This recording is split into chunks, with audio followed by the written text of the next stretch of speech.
इस वीडियो का टॉपिक है reading horizontal bar graph. Horizontal bar graph को रीड करना सीखेंगे।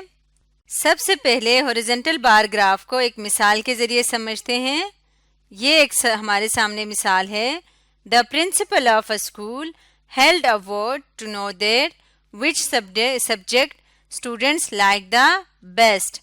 यानी एक स्कूल का प्रिंसिपल है जिसने अपने स्कूल में वोटिंग करवाई कि स्टूडेंट्स को कौन सा सब्जेक्ट सबसे ज्यादा पसंद है। The information is represented in the following graph. Information नीचे दिए हुए ग्राफ में रिप्रेजेंट किया हुआ है। तो ये हमारे सामने ग्राफ है जिसमें इंफॉर्मेशन दी हुई है।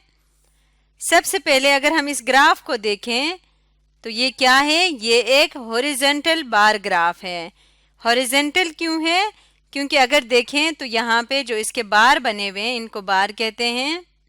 ये जो बार बने हुए हैं ये इस तरह से है और हम जानते हैं इस तरह की लाइन को हम हॉरिजॉन्टल लाइन कहते हैं और इस तरह जो बार होगा उसको हॉरिजॉन्टल बार कहेंगे। तो हॉरिजॉन्टल बार ग्राफ में जो नंबर्स लिखे होते हैं वो नीचे लिखा हुआ होता है।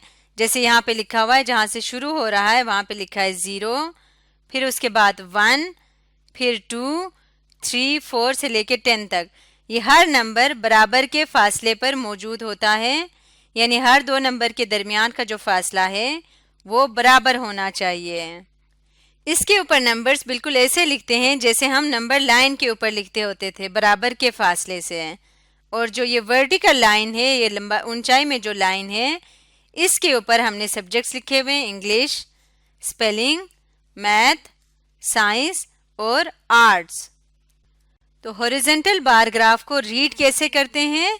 इसका तरीका ये है कि आपने एक बार लेना है। जैसे मैं इंग्लिश का लेती हूँ ये वाला बार, तो मैंने देखना है कि कितने स्टूडेंट्स ऐसे हैं जो इंग्लिश सब्जेक्ट को पसंद करते हैं। या हम यूं कह सकते हैं क्योंकि ये नंबर ऑफ वोट को शो कर रहा है तो इंग्लिश सब्जेक्ट को कितने वोट्स मिले हैं, तो हम देखेंगे कि ये बार कहाँ तक जा रही है, यहाँ इस लाइन तक आ रही है। और वो लाइन कौन सी है? ये लाइन 8 के ऊपर है। इसका मतलब इंग्लिश सब्जेक्ट को 8 वोट्स मिले हैं। इसी तरह अगर हम स्पेलिंग को देखें तो स्पेलिंग की हाइट कहाँ तक जा रही है? यहाँ तक जा रही है। और ये लाइन अगर हम नीचे ले आए तो ये कहाँ तक है? 1 के ऊपर है। तो स्पेलिंग को 1 वोट मिला है। इसी तरह से मैथ को अगर हम देखें तो मैथ का कहाँ तक है? यहाँ तक जा रही है। और ये लाइन कौन सी है? ये लाइन है 10 तक आ रही है। इसका मतलब मैथ को 10 वोट्स मिले हैं। इसी तरह साइंस को कितने वोट्स मिले, ये हमने देखना है कि साइंस का बार कहाँ पे ख़त्म हो रहा है। यहाँ ख़त्म हो रहा है तो ये कहाँ पे आ रहा है? 5 पे है। साइंस को 5 वोट्स मिले हैं और आर्ट्स को कितने मिले हैं? 9 वोट्स मिले हैं। तो इस तरह से हम बार ग्राफ को रीड कर सकते हैं। अब हम कुछ क्वेश्चंस के आंसर करते हैं।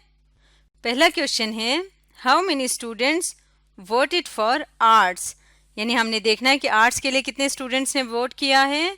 अगर हम यहाँ से देखें तो हमने देखा था कि आर्ट्स के लिए 9 स्टूडेंट्स ने वोट किया है। तो हम यहाँ पे लिखेंगे 9।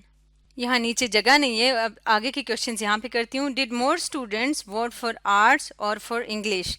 यहाँ पे पूछा हुआ है कि आर्ट्स के लिए ज़्यादा स्टूडेंट्स थे कि इंग्लिश के लिए। तो अगर हम यहाँ से देखें तो इंग्लिश के लिए 8 स्टूडेंट्स, आर्ट्स के लिए 9। इसका मतलब क्या है?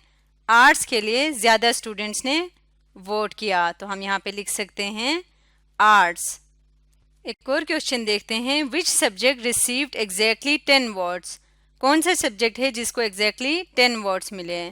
तो वो है मैथ्स, जिसको एग्जैक्टली 10 वोट्स मिले। तो हम यहाँ पे लिखेंगे मैथ्स, MATHS,